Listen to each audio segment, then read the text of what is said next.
तो आज रियोमा की शॉप का दूसरा दिन है और आज भी काफी सारे कस्टमर्स उसके पास आए हुए होते हैं और ये सारे कस्टमर्स अपने काम को लेकर काफी खुश होते हैं और रियोमा भी इन सभी को देखकर पीछे खड़ा हुआ खुश हो रहा होता है। और फिर अगली सीन में हम ये देखते हैं कि रियोमा मर्चेंट गिल्ड के अंदर पहुंच जाता है, जहां पर वो उसी लेडी से मिलता है जिसका नाम होता है ग्लिसेला, और वो उसे यहाँ पर काफी सारे नए लोगों से मिलवाती है। जिसके बाद रियोमा उन सभी को अपना इंट्रोडक्शन देना शुरू कर देता है और ये कहता है कि मैं हूँ रियोमा ताकेबायाशी। जिसके बाद रियोमा उन सभी को ये बताता है कि मुझे अपनी लॉन्ड्री के अंदर कुछ ऐसे लोग चाहिए जो कि सामान को इधर से उधर लेकर जा सकें और कस्टमर से थोड़े प्यार से बात कर सकें। और ये सुनने के बाद सारे लोग आपस में बातें करना शुरू कर देते हैं और तभी रियोमा ये बोलता है कि मैं एक टेमर हूँ, तो मेरी लॉन्ड्री में काफी सारे स्लाइम्स काम करते हैं और तुम सभी को उन्हें एक फैमिली की तरह ट्रीट करना है। तो अगर तुम ये करने में कंफर्टेबल हो तो तुम मेरे साथ काम कर सकते हो। और ये सुनकर सारे लोग सोचते हैं स्लाइम्स वो तो मॉन्स्टर्स हैं और इस बच्चे के साथ काम करना, अरे नहीं। और ये बोलने के बाद सारे लोग वहाँ से एक एक करके जाना शुरू कर देते हैं। जिसके बाद यहाँ पर बस दो ही लोग बचते हैं, जिनको देखकर रियोमा ये पूछता है कि तुम मेरे साथ काम करना चाहोगे? हाँ क्यों नहीं। जिसके बाद रियोमा उन दोनों से उनका नाम पता करता है और ये बंदा बोलता है कि मेरा नाम है फी और ये है मेरी बेटी और इसका नाम है ली लिंग और हमारी बस एक ही शर्त है कि आप हमें काम पर रख लो और मेरा पैर टूटा हुआ है, क्या इससे कोई दिक्कत होगी? और रियोमा ये कहता है अरे नहीं, इससे कोई दिक्कत नहीं है। और ये दोनों रियोमा के साथ रहने के लिए परमिशन मांग रहे होते हैं और रियोमा इन दोनों को हाँ बोल देता है। और ये सुनने के बाद वो दोनों काफी खुश होते हैं, लेकिन तभी रियोमा ये नोटिस करता है कि उन दोनों के पास हथियार होते हैं, जिनको देखकर वो ये पूछता है आखिरकार तुम दोनों के पास ये हथियार क्या कर रहे हैं? फी बोलता है कि मैं और मेरी बेटी असैसिन है। अरे ओए क्या तुम दोनों मुझे मारने आए हो? अरे नहीं, हम अब ये काम नहीं करते। और यहाँ पर ग्लिसेला भी होती है और वो ये कहती है कि मैं बूढ़ी जरूर हो गई हूँ, लेकिन मुझे सब दिखता है और मैं जानती थी कि ये दोनों असैसिन हैं। जिसके बाद ली ये बताती है कि जिस मास्टर के लिए वो काम किया करते थे वॉर के अंदर वो हार गए और इन दोनों ने अपना घर खो दिया। जिसके बाद से ही ये दोनों यहाँ पर आ गए। और फी ये बताता है कि पैसे कमाने के लिए हमने माइंस के अंदर भी काम किया था, लेकिन वहाँ पर मेरा पैर टूट गया। और इन दोनों को ऐसा लग रहा होता है कि रियोमा भी उन्हीं की तरह ही किसी दूसरी कंट्री से है, लेकिन रियोमा अंदर ही अंदर ये सोच रहा होता है अभी वही ढक्कनों, मैं किसी और कंट्री से नहीं किसी और वर्ल्ड से हूँ। और फिर इसके बाद रियोमा उन दोनों को अपने साथ काम पर रखने के लिए मान जाता है और वही कहता है क्या तुम दोनों बॉडीगार्ड की जॉब कर सकते हो, यानी कि तुम्हें मुझे बचाना है गुंडों से? हाँ हम कर सकते हैं। और ये सारा कुछ देखकर ग्लिसेला बोलती है कि इस बिजनेस का फ्यूचर काफी ब्राइट है, जमकर लगे रहो, जोर लगा के हाइशा। और हाँ एक चीज और, अपने हथियार हर जगह ले जाना बंद करो। अरे हाँ वो तो ठीक है, पर हमें इसके बिना थोड़ा अजीब सा लगता है, खाली खाली हल्का हल्का। और फिर अगली सीन में हम ये देखते हैं कि रियोमा इन दोनों को लेकर अपनी शॉप के अंदर आ जाता है और इन्हें बाकी वर्कर्स से इंट्रोड्यूस करवाता है। जिसके बाद ये दोनों भी वहाँ पर काम करना शुरू कर देते हैं। और फिर दिन के आखिर में रियोमा इन सभी को थैंक्स बोलता है, क्योंकि इन सभी ने काफी अच्छे से काम किया होता है और शॉप में पिछले 2 दिनों से काफी अच्छे कस्टमर्स आ रहे होते हैं। और फिर कार्ला और कैलम ये बताते हैं कि हमें ऐसा लग रहा है कि लोग एक दूसरे को यहाँ पर आने के लिए रिकमेंड कर रहे हैं। जिसके बाद रियोमा उन दोनों को आज का सारा बजट कैलकुलेट करने के लिए बोलता है और फिर वो फी और ली को लेकर एक रूम में आ जाता है और इन दोनों को अपना डायमेंशन मैजिक करके दिखाता है और उसके अंदर से अपने स्लाइम्स को बाहर निकालता है, जिसको देखकर फी काफी चौंक जाता है और ये कहता है ये बच्चा ये भी कर सकता है। और इसके बाद हम ये देखते हैं कि रियोमा अपने हीलिंग स्लाइम से फी को पूरी तरह से ठीक कर देता है। अरे वाह, मैं तो एकदम चंगा भला हो गया। और ये दोनों काफी खुश हो रहे होते हैं और रियोमा को थैंक्स बोलते हैं। और फी ये कहता है कि हमारे पास पैसे नहीं थे इसे सही कराने के लिए और हमने सारे के सारे पैसे गार्ड्स को दे दिए थे,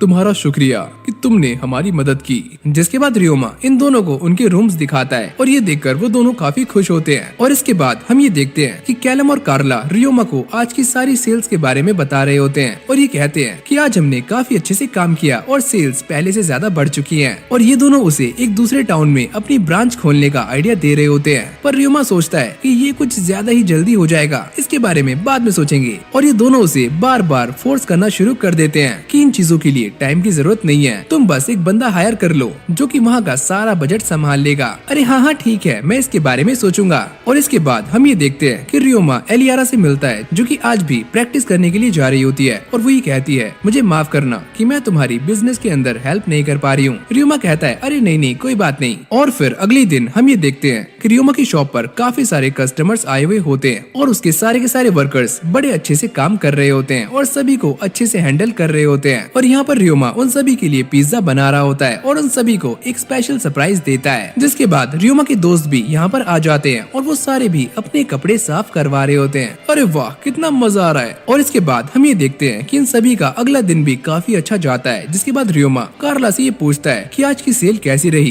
कार्ला कहती है कि कल से भी 1.5 गुना ज्यादा।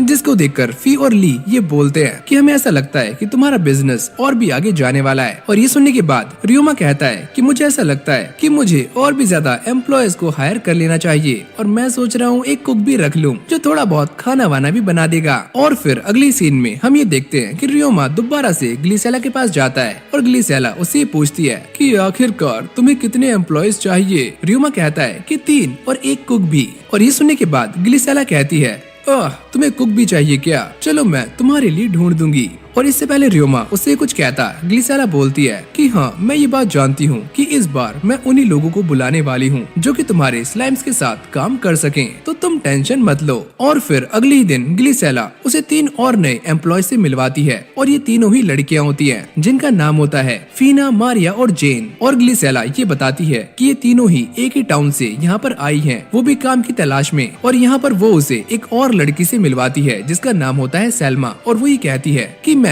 एक होटल में खाना बनाया करती थी तो मुझे खाना बनाना आता है एकदम मस्त। जिसके बाद रियोमा इन सभी को अपने साथ काम पर रखने के लिए मान जाता है और ये कहता है कि हाँ मैं इन्हें रख सकता हूँ। और फिर ग्लिसेला ये बोलती है कि अगर तुम किसी और टाउन में ब्रांच खोलने के बारे में सोच रहे हो तो मुझसे बात जरूर करना। अरे हाँ मैं तुमसे बात कर लूंगा। और फिर हमें एक हफ्ते बाद का सीन दिखाया जाता है जहाँ पर रियोमा ये सोचता है कि हमारी शॉप को 1 हफ्ता हो चुका है और सारे के सारे कस्टमर्स काफी खुश हैं और सारे एम्प्लॉयज भी अपना काम काफी अच्छे से कर रहे हैं और सैल्मा का खाना भी लाजवाब है। और ये सारी बातें सोचते हुए रियोमा प्लांटिंग कर रहा होता है और यहाँ पर वो ये सोच रहा होता है कि मुझे ऐसा लगता है कि मुझे एडवेंचर गिल्ड के अंदर एक और न्यू जॉब ले लेनी चाहिए। और तभी अचानक हम यहाँ पर रेनहार्ट की पूरी फैमिली को देखते हैं जो कि रियोमा को दूर से खड़े हुए नोटिस कर रहे होते हैं। और यहाँ पर जैमिल ये सोचते हैं कि मुझे पता था कि ये बच्चा कर सकता है लेकिन इसने तो मेरी एक्सपेक्टेशन से भी काफी ज्यादा कर दिखाया है। और यहाँ पर एलियारा रियोमा को देखकर ये बोलती है कि अगर कोई ऐसा कर सकता है तो वो बस रियोमा ही है। जिसके बाद रियोमा भी उन सभी को नोटिस कर लेता है। और फिर अगली सीन में हम ये देखते हैं कि रियोमा सर्ज के साथ होता है और उसे थैंक्स बोल रहा होता है क्योंकि सर्ज ने ही उसे उसके साथ काम करने के लिए एम्प्लॉयज दिए थे और ये सारे एम्प्लॉयज काफी अच्छे से काम कर रहे होते हैं। और रियोमा ये बताता है कि उसने और भी ज्यादा एम्प्लॉयज को रख लिया है। और ये सुनने के बाद सर्ज कहता है, अरे वाह ये तो काफी अच्छी बात है, लेकिन मैंने तुम्हें यहाँ पर एक और बिजनेस के बारे में बात करने के लिए बुलाया है। और यहाँ पर वो ये बताता है कि रियोमा उसे मेटल ब्लॉक्स और काफी सारे स्टिकी स्लाइम से बने हुए थ्रेड्स प्रोवाइड कर रहा है। जिसके बाद सर्ज ये बोलता है कि मैं ये चाहता हूँ कि तुम हमें वाटरप्रूफ फैब्रिक भी प्रोवाइड करो। रियोमा कहता है कि वो किस लिए। सर्ज बताता है कि जैसे तुम जानते हो कि ग्रिल फ्रॉग की बॉडी से मेडिसिन बनाई जाती है और यहाँ तक कि आर्मर्स भी, तो इसीलिए एडवेंचरर्स उन्हें पकड़ने के लिए लेक की तरफ जाते हैं तो उन सभी के कपड़े गीले हो जाते हैं, तो इस जगह पर हम एक काफी अच्छा बिजनेस कर सकते हैं। रियोमा कहता है कि ठीक है मैं आपके लिए बना दूंगा। और इसके बाद हम ये देखते हैं कि रियोमा अपने स्लाइम्स को आयरन खिला रहा होता है और एलियारा ये देखकर पूछती है कि आखिरकार तुम ये क्या कर रहे हो। रियोमा बताता है कि मुझे ऐसा लगता है कि अगर मैं अपने स्लाइम्स को आयरन खिलाऊंगा तो वो मेटल स्लाइम्स के अंदर कन्वर्ट हो जाएंगे। और फिर ये दोनों माइन के अंदर आ जाते हैं ताकि रियोमा अपना काम कर सके। और यहाँ पर एलियारा म्यूजिक बजा रही होती है जिसको देखकर रियोमा ये पूछता है, क्या तुम्हें ये बजाना आता है? एलियारा बताती है कि लीमर बर्ड को पकड़ने के लिए मेरा ये बजाना काफी जरूरी है और अगर उन्हें ये पसंद आया तो हम उनके साथ टीमिंग कॉन्ट्रैक्ट बना सकते हैं, वो भी काफी आराम से। और फिर इसके बाद एलियारा अपनी प्रैक्टिस करना शुरू कर देती है और यहाँ पर रियोमा अपना काम कर रहा होता है और वो काफी सारा वाटरप्रूफ फैब्रिक बना लेता है। और एलियारा की प्रैक्टिस को देखकर रियोमा उसे एक गिफ्ट देता है और उसके लिए अपनी मैजिक का इस्तेमाल करके पत्थरों की एक डॉल बना देता है जो कि एलियारा को काफी पसंद आती है। और इसके बाद हम ये देखते हैं कि रियोमा रेनहार्ट फैमिली के घर में होता है और यहाँ पर उसने उन सभी के लिए एक एक डॉल बनाई हुई होती है और ये देखकर वो सारे लोग काफी शॉक्ड हो रहे होते हैं क्योंकि इसके अंदर सेबस की भी डॉल होती है। और ये देखकर वो सारे रियोमा की तारीफें करना शुरू कर देते हैं और रेन ये बोलता है कि एलियारा तुम इसे लेकर अपने स्कूल के अंदर जरूर जाना। और यहाँ पर एलियारा रियोमा से ये बोलती है क्या तुम मेरे लिए अपनी भी एक डॉल बना दोगे, मैं उसे भी अपने साथ लेकर जाना चाहती हूँ। रियोमा कहता है अरे हाँ हाँ क्यों नहीं, बना दूंगा। और फिर अगले सीन में हम ये देखते हैं कि रियोमा दोबारा से अपनी शॉप के अंदर आता है और यहाँ पर देखता है कि सारा का सारा काम एक नंबर चल रहा होता है, जिसके बाद वो दोबारा से अपना काम करने के लिए माइन के अंदर चला जाता है और वाटरप्रूफ फैब्रिक बनाना शुरू कर देता है। लेकिन अभी इन्हें सूखने में थोड़ा सा टाइम लगेगा, तो इसलिए रियोमा अपने स्कैवेंजर्स स्लाइम्स के साथ कॉम्बैट ट्रेनिंग करना शुरू कर देता है। और ये सारी प्रैक्टिस करने के बाद रियोमा ये नोटिस करता है कि वो जिस स्लाइम को आयन खिला रहा था वो स्लाइम अब एक मेटल स्लाइम बन चुका है, लेकिन ये बाकियों से थोड़ा अलग है। और यहाँ पर रियोमा इस बात को समझ जाता है कि अगर कोई स्लाइम अलग अलग मेटल्स को खाता है तो वो मेटल स्लाइम बन जाता है, लेकिन अगर उसे बस आयन खिलाया जाता है तो वो एक आयन स्लाइम बन जाता है। जिसके बाद रियोमा दोबारा से अपनी शॉप के अंदर आ जाता है और वो ये देखकर काफी शॉक्ड होता है कि सारे लोग एक साथ बैठे होते हैं। और वो ये पूछता है कि क्या हुआ। कार्ला कहती है कि ये देखो। और जैसे रियोमा ये देखता है तो उसकी सेल कल से भी 3 गुना ज्यादा होती है। और यहाँ पर कार्ला और कैलम ये बताते हैं कि आज सुबह काफी सारे ब्लैकस्मिथ्स और एडवेंचरर्स आए थे जिनसे हमें एक काफी बड़ा कॉन्ट्रैक्ट मिला है और हमारी सेल एकदम से बढ़ गई है। और ये सारी बातें सुनने के बाद रियोमा उन सभी को थैंक्स बोलना शुरू कर देता है। लेकिन तभी रियोमा ये सोचता है कि मैं तो इन सभी की छुट्टियों के बारे में भूल गया था, अगर मैं इन्हें छुट्टियां नहीं दूंगा तो ये सारे एंजॉय कैसे करेंगे।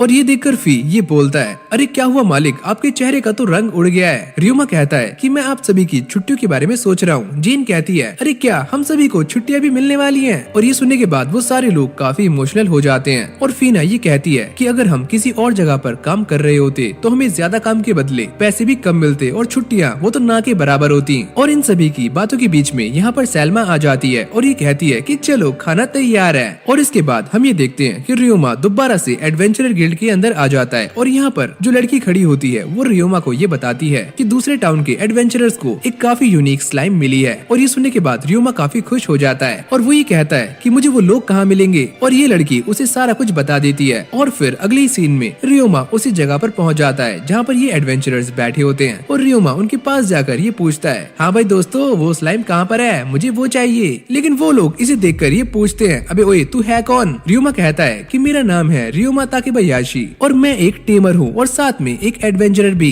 तो हम क्या करें, अचार डालें क्या। और यहाँ पर एक बंदा उसके ऊपर काफी गुस्सा करना शुरू कर देता है और इस बंदे का नाम होता है सेन। वो ये कहता है अबे ओए तू एक छोटा सा बच्चा है, दिमाग की हटा मत, निकल यहाँ से। लेकिन तभी रियोमा उनसे ये पूछता है कि मैंने सुना है कि तुम सभी ने एक रेयर स्लाइम को पकड़ा है। और ये सुनने के बाद सेन उसे कॉलर से पकड़ लेता है। हाँ भाई क्या बोल रहा है तू हमारी बेइज्जती करने के लिए यहाँ पर आया है। लेकिन इस बंदे ने काफी पी होती है तो वो नीचे गिर जाता है और उसके साथ ही उसे लेकर यहाँ से जा रहे होते हैं। ये हमारा मजाक नहीं बना सकता, इसको मार दूंगा मैं। और इसके जाने के बाद इस ग्रुप का लीडर जिसका नाम शिन होता है वो ये पूछता है कि आखिरकार तुम यहाँ पर क्यों आए हो। रियोमा कहता है कि मैं तुमसे वो स्लाइम खरीदना चाहता हूँ जो कि तुमने पकड़ा है। और यहाँ पर वो ये कहता है कि मैं प्राइस सेट करने से पहले स्लाइम को देखना चाहूंगा कि आखिरकार वो कितना रेयर है। और जैसे ही वो लोग रियोमा को ये स्लाइम दिखाते हैं तो ये एकदम रेड कलर का होता है और काफी यूनिक लग रहा होता है। और रियोमा इसको खरीद लेता है और इसके बदले में उन्हें काफी सारे पैसे दे देता है। लेकिन वो इतने सारे पैसे लेने से मना कर रहे होते हैं। रियोमा कहता है अरे भाई ले लो, तुम्हारे ही है, रखो इन्हें। और यहाँ पर रियोमा उन सभी को ये बताता है कि अगर तुम्हें पैसे कमाने हैं तो तुम ग्रिल फ्रॉग्स को पकड़ सकते हो जिनसे तुम्हें काफी अच्छी कमाई हो जाएगी। जिसके बाद हम ये देखते हैं कि रियोमा उस स्लाइम को लेकर बाहर आ जाता है और उसके साथ कॉन्ट्रैक्ट बनाना शुरू कर देता है। और उसे ये पता चलता है कि ये स्लाइम एक ब्लडी स्लाइम है। और जैसे ही रियोमा उसे एक मॉन्स्टर के पास रखता है तो ये उसका खून पीना शुरू कर देता है और उसके अंदर चला जाता है। और ये देखकर रियोमा ये बोलता है कि तुम मेरे काफी काम आने वाले हो। और फिर अगली सीन में हम गॉड्स को देखते हैं जो कि रियोमा के काम को देखकर काफी इम्प्रेस हो रहे होते हैं और वो ये सोचते हैं कि हमारा रियोमा को इस वर्ल्ड में लाने का डिसीजन काफी सही था। और ये कहकर गेन रोना शुरू कर देते हैं। और फिर हम एलियारा को देखते हैं जो कि रियोमा से ये कहती है कि कल मेरी फैमिली मुझे टेमिंग मैजिक सिखाने वाली है, क्या तुम मेरे साथ चलोगे। और वो इसके लिए मान जाता है।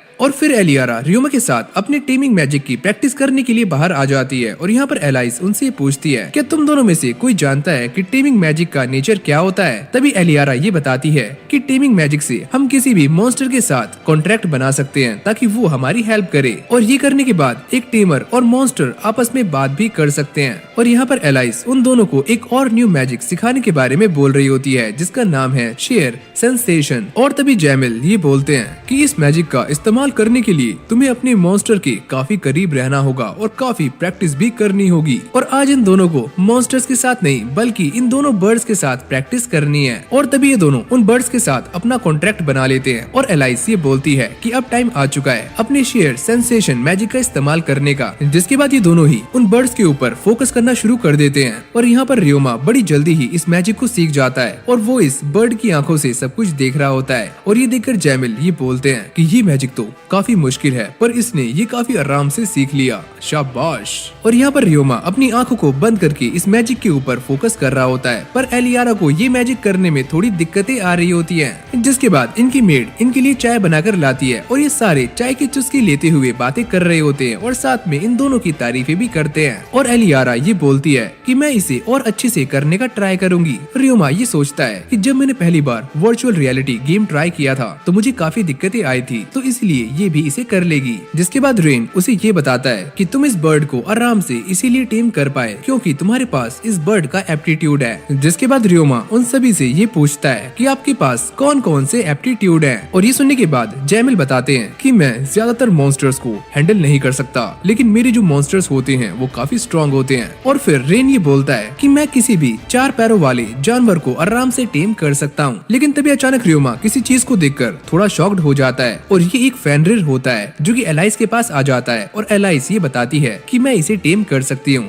और यहाँ पर वो ये बता रही होती है कि उसने ऐसे कम से कम 20 मॉन्स्टर्स को टेम किया हुआ है और उसके पास अलग से भी 100 ऐसे वॉल्फ मॉन्स्टर्स हैं। जिसके बाद रेन ये बताता है कि एलाइस एक काफी अच्छी टेमर है और वो ये कहती है अरे नहीं जैमिल तो मुझसे भी अच्छी टेमर है। और यहाँ पर जैमिल ये बता रहे होते हैं कि मैंने जो पहला मॉन्स्टर टेम किया था वो एक ड्रैगन था जो काफी पावरफुल था और उसके नीचे जितने भी ड्रैगन्स थे उन सभी ने मुझे ज्वाइन कर लिया और मैं उन्हें तभी बुलाता हूँ जब मुझे ज्यादा जरूरत पड़ती है वरना नहीं। और फिर ये सारे बताते हैं कि इन सभी के मॉन्स्टर्स माउंटेन के अंदर रहते हैं और उसको प्रोटेक्ट करते हैं। और फिर अगले सीन में हम ये देखते हैं कि सारे के सारे एडवेंचरर्स रियोमा के पास आते हैं और उसे ये बताते हैं कि ग्रिल फ्रॉग बहुत जल्दी ही लेक के पास आने वाले हैं और वो ये कहते हैं कि हमें तुमसे कुछ पूछना है। और ये सारे रियोमा से उसके कपड़ों के बारे में पता कर रहे होते हैं जो कि उसने उन बड़े बड़े टॉयलेट्स को साफ करते हुए पहने थे। और यहाँ पर वो सारे ही वाटर प्रूफ कपड़ों की डिमांड कर रहे होते हैं जो कि पानी से गंदे ना हो। रियोमा कहता है कि वो सारे तुम्हें मॉर्गन कंपनी के पास मिलने वाले हैं, तुम्हें सर्च के पास जाना होगा।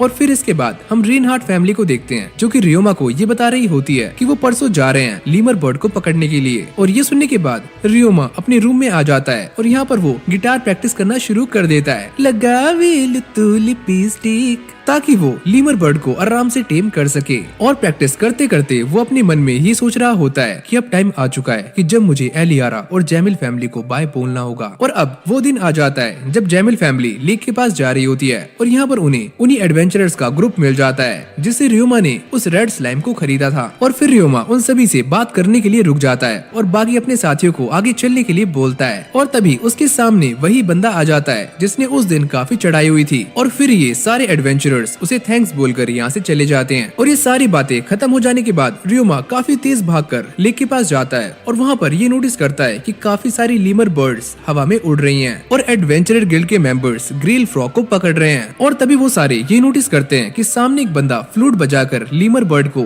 टेम करने की कोशिश कर रहा होता है। और रियोमा ये पूछता है कि आखिरकार म्यूजिक इनको टेम करने में कितना रोल प्ले करता है। और यहाँ पर जैमिल ये बता रहे होते हैं कि अगर इन बर्ड्स को ये म्यूजिक पसंद आया तो इन्हें टेम करना काफी आसान हो जाता है वरना ये काफी अजीब साउंड निकालते हैं। और तभी अचानक वो ये नोटिस करता है कि ये सारी बर्ड्स उस बंदे के ऊपर अटैक करना शुरू कर देती हैं क्योंकि उन्हें इस बंदे का मैजिक रत्ती भर भी समझ नहीं आता। और ये देखकर रियोमा ये सोचता है क्या इनके पास विंड मैजिक भी है। और ये सारी बर्ड्स उस बंदे का पीछा कर रही होती हैं और ये देखकर रियोमा और उसका साथी इस बंदे को बचा लेता है। लेकिन तभी अचानक ये सारी की सारी लीमर बर्ड्स एक अजीब सा साउंड क्रिएट करना शुरू कर देती हैं जो कि सबको परेशान कर रहा होता है। लेकिन तभी रियोमा उस बर्ड को ढूंढ लेता है जिसकी वजह से ये साउंड क्रिएट हो रहा होता है और वो उस बर्ड को ढूंढकर उसके ऊपर अपने मैजिक का इस्तेमाल करता है और ये सारी बर्ड्स यहाँ से रफू चक्कर हो जाती हैं। और एलाइस ये देखकर काफी चौंक जाती है कि रियोमा के ऊपर इन बर्ड्स का कोई भी असर नहीं हो रहा था। जिसके बाद जैमिल ये बताते हैं कि इस बार जो लीमर बर्ड्स आई थी वो एक नाइटमेयर लीमर बर्ड्स थी जो कि 10 साल में यहाँ पर एक बार आती हैं और ये डार्क मैजिक का भी इस्तेमाल कर सकती हैं। और तभी रियोमा इस बात को याद करता है कि उसके पास मेंटल पेन रेजिस्टेंस स्किल है है और इसीलिए उसे कुछ नहीं हुआ था।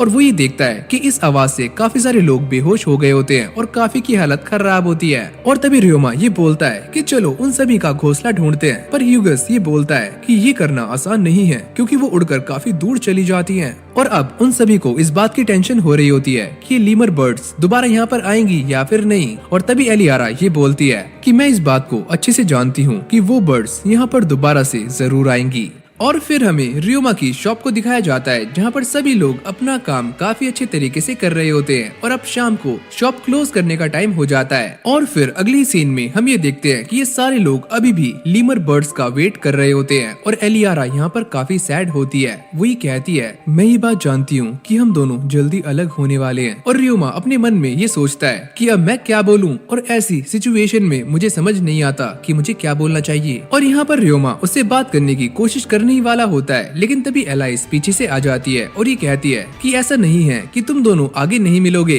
तो टेंशन मत लो। और ये सुनने के बाद रियोमा शॉक्ड हो जाता है और उसे ऐसा लगता है कि एलाइस ने उसका दिमाग पढ़ लिया है। और तभी एलियारा ये बोलती है कि हाँ, हम दोनों दोबारा से आगे मिलने वाले हैं और हम पक्का मिलेंगे। जिसके बाद ह्यूगस रियोमा के पास आकर उसको पकड़ लेता है और ये कहता है अबे ओए, जाकर उसे हक कर ले। अबे ओए ओए, ये तू क्या बोल रहा है? अबे जा ना, मुझे ये सब कुछ देखने में काफी मजा आता है। और तभी वो ये नोटिस करता है कि रेनहार्ट काफी गुस्से में है, जिसको देखकर रियोमा ये सोचता है अबे ओए, अब इसे क्या हुआ? क्या ये मुझे मारने वाला है? लेकिन यहाँ पर ह्यूगस उसकी पूरी फिरकी ले रहा होता है और ये कहता है कि देखो रियोमा, ऐसे ऐसे करते हैं किस, जाकर कर ले यार। और ये सुनते ही रियोमा उसके पेट में एक जोरदार मुक्का मारता है। अबे ओए, तू चुप रह। और जैसे ही वो एलियारा को देखता है तो वो शर्मा रही होती है, यानी कि उसके मन में भी लड्डू फूट रहे होते हैं। जिसके बाद वो सारे ये नोटिस करते हैं कि लीमर बर्ड्स यहाँ पर दोबारा से आ जाती हैं, जिनको देखकर रियोमा ये कहता है कि मुझे यहाँ से जाना चाहिए क्योंकि ये बर्ड्स मुझे पसंद नहीं करती और मेरी वजह से ही ये पिछली बार गई थी।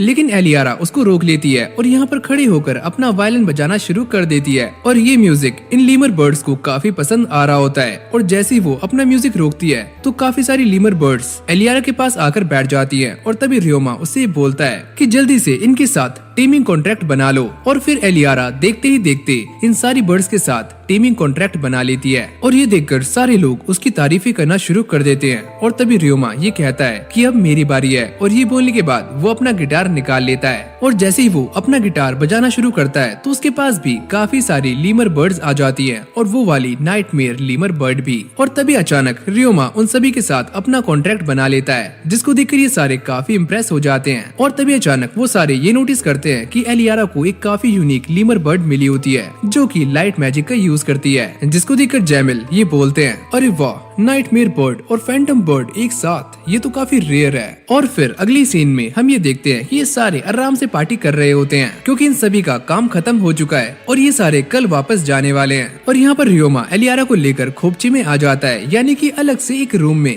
इसका मतलब भाई ने बाजी मार ली। जहाँ पर एलियारा थोड़ी सैड होती है क्योंकि ये कल जा रहे होते हैं। जिसके बाद रियोमा ये बताता है कि वो माइंस के आसपास रहने वाला है और यहीं पर पेट्रोलिंग करेगा और कुछ टाइम के बाद अपना एक प्यारा सा घर बना लेगा। जिसके बाद एलियारा भी ये बताती है कि उसके कुछ खास दोस्त नहीं है, या तो वो उसके मैजिक से डरते हैं या फिर उसके स्टेटस से। और ये सुनने के बाद रियोमा चौंक जाता है। और तभी एलियारा ये बताती है कि जब मैं 5 साल की थी तो मैंने एक बच्चे को गलती से फ्रीज कर दिया था, और कुछ टाइम के बाद जब मैंने उसे सही किया तो उसे ऐसा लगा कि ये मैंने जानबूझकर किया है। और फिर देखते ही देखते ये अफवाह सारी जगह पर फैलनी शुरू हो गई और सभी लोगों ने मुझसे डरना शुरू कर दिया कि तुम भी मुझसे डरते हो ये सारी बातें जानने के बाद। लेकिन रियोमा उसे मना कर देता है कि ना तो मैं तुम्हारी पावर से डरता हूँ और ना ही तुम्हारे स्टेटस से। और ये सुनने के बाद एलियारा काफी खुश हो जाती है और वो उसे एक गिफ्ट देती है, और ये गिफ्ट एलियारा को उसकी मॉम ने दिया होता है। और जैसे ही रियोमा इसको देखता है वही समझ जाता है कि ये एक रेयर मैजिकल स्टोन है और वो इसे लेने से मना कर देता है। पर तभी एलियारा ये कहती है कि मैं इसे बस तुम्हें अपने पास रखने के लिए दे रही हूँ और ये बस एक गुड लक चार्म की तरह है जिससे हमारे मिलने के चांसेस फ्यूचर में काफी बढ़ जाएंगे। और मैंने तो ऐसा ही सुना है। और ये सुनने के बाद रियोमा कहता है कि मैं इसका काफी अच्छे से ख्याल रखूंगा। और वो अपने मन में ये सोच रहा होता है कि मुझे भी इसे कुछ देना चाहिए, और वो अपने स्लाइम्स लाकर एलियारा को दे देता है और वो ये कहती है कि मैं इनका ख्याल काफी अच्छे से रखूंगी। और फिर अगले सीन में हम ये देखते हैं कि ये सारे यहाँ से जाने की तैयारियां कर रहे होते हैं और रियोमा उनको थैंक्स बोलता है और साथ में गुड बाय भी। और एलाइस ये कहती है कि हमें खत खत लिखना मत भूलना। रियोमा कहता है कि आप सभी का थैंक यू, आपने मेरा काफी ख्याल रखा और मुझे काफी सपोर्ट किया। और इसके बाद वो एलियारा से बातें करना शुरू कर देता है और तभी एलियारा ये कहती है कि हम दोनों अच्छे दोस्त हैं, तो आज से तुम मुझे एलियारा नहीं बल्कि एलिया बुलाओगे। और ये सुनकर रियोमा कहता है अच्छा ठीक है एलिया। और तभी एलिया उससे कहती है कि मेरे ख्याल से गुड बाय कहना ठीक नहीं होगा, चलो हैंडशेक करो और हम फिर मिलेंगे। और ये कहने के बाद रियोमा उससे हाथ मिला लेता है और ये सारे यहाँ से निकल जाते हैं। और रियोमा पीछे खड़ा हुआ उन्हें बाय कर रहा होता है और यहाँ पर एलियारा जाते हुए फ्लूट बजा रही होती है और उसकी आंखों में आंसू होते हैं। और इसके बाद हमें गॉड्स को दिखाया जाता है जो कि इन दोनों को ही नोटिस कर रहे होते हैं और वो ये सोचते हैं कि ये दोनों एक दूसरे को आगे चलकर काफी मिस करेंगे। और तभी गेन ये बोलते हैं अरे हाँ ये बात तो सच है और यही दुनिया का दस्तूर है। और रियोमा को भी आगे चलकर काफी सारे नए दोस्त मिलने वाले हैं और वो ये कहते हैं कि हम प्रे करते हैं कि तुम्हारी आगे की लाइफ अच्छी हो। और फिर हम रियोमा को देखते हैं जो कि कहता है कि पहले मुझे बैम्बू फॉरेस्ट जाना है और उसके बाद माइन में, और मैंने एलियारा से प्रॉमिस किया है कि मैं आगे काफी मेहनत करूंगा और मुझे अपने लिए एक घर भी बनाना है। और हाँ मुझे उसे एलियारा नहीं बल्कि एलिया बुलाना है, ये तो मैं भूल गया था और मैं उसका प्रॉमिस नहीं तोड़ूंगा और मुझे पहले से भी बेहतर बनना है। तो इसी के साथ हमारे इस एनिमे का पहला सीजन यहीं पर एंड हो जाता है। अगर आपको ये वाली वीडियो अच्छी लगी हो तो वीडियो को लाइक करके चैनल को सब्सक्राइब करना मत भूलना। और अगर आप इस वीडियो पर अपना सपोर्ट दिखाते हो तो इस एनिमे का अगला सीजन भी आपको हमारे चैनल पर देखने को मिल जाएगा। तो फटाक से जाकर वीडियो को लाइक कर दो। तो चलो फिर इस वीडियो को यहीं पर एंड करते हैं और मिलते हैं एक और न्यू फ्रेश वीडियो के साथ। तब तक के लिए टेक केयर, गुड बाय दोस्तों।